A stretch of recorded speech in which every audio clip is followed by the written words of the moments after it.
A child's first place of learning is home. It's the place where children find meaning and develop a sense of self, who they are, including their family cultural imprint. Each child, family, and educator has his or her own unique culture of how to live, eat, sleep, talk, dress, play, think, work, and socially and emotionally interact. Culture is not something someone else has. It is something we all have. Oh, yes, we have hugely diverse families.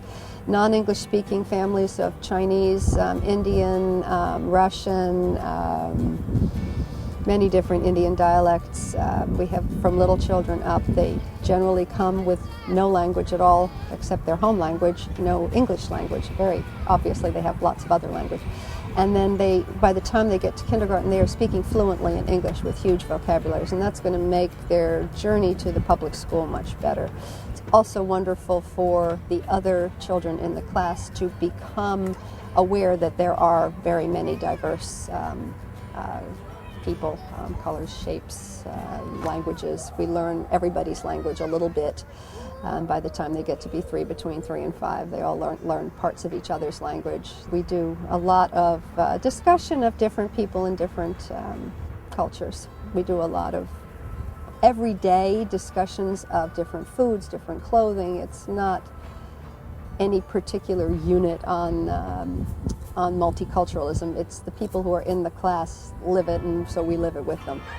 As diverse environments grow, there is critical need in the early childhood community for cultural competence, or what is described as the ability to understand diverse viewpoints and appropriately interact with members of other cultures in a range of situations. I think cultural competency is another thing that I look at.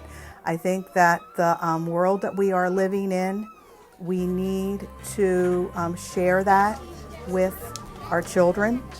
We all come to this field with biases. It's just what it is in our life.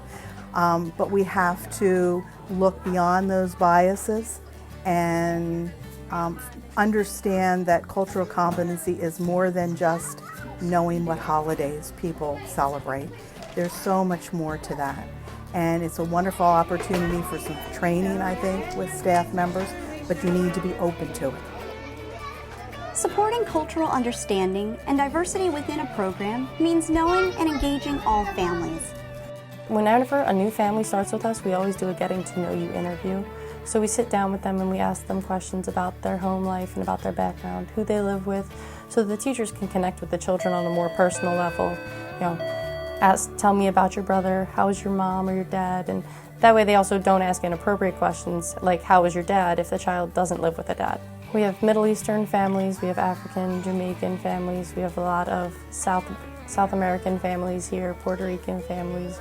It's every different kind of family here. And our teachers just really take the time to make sure they say hello to everyone in the morning. They ask parents how their day was, how their morning was, and how their job is going.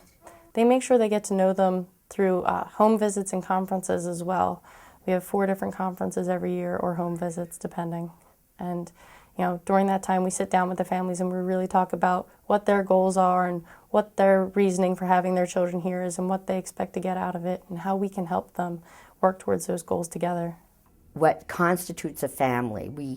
We try to avoid saying parents. Instead, we say family members, because it may not be a biological parent, it may be 2 same-sex parents, or it could be a grandparent, or it could be an aunt, it could be someone unrelated to the child caring for the child.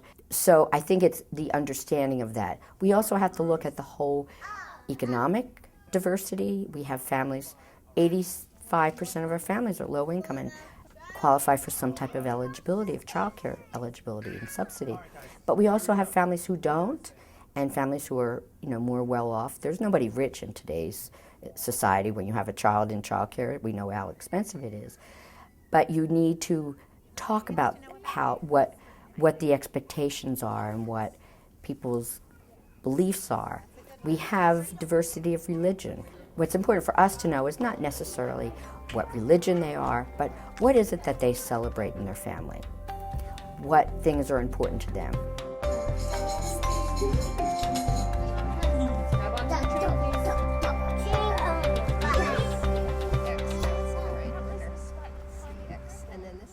Visit Better Kid Care. www.betterkidcare.psu.edu. We care because you care.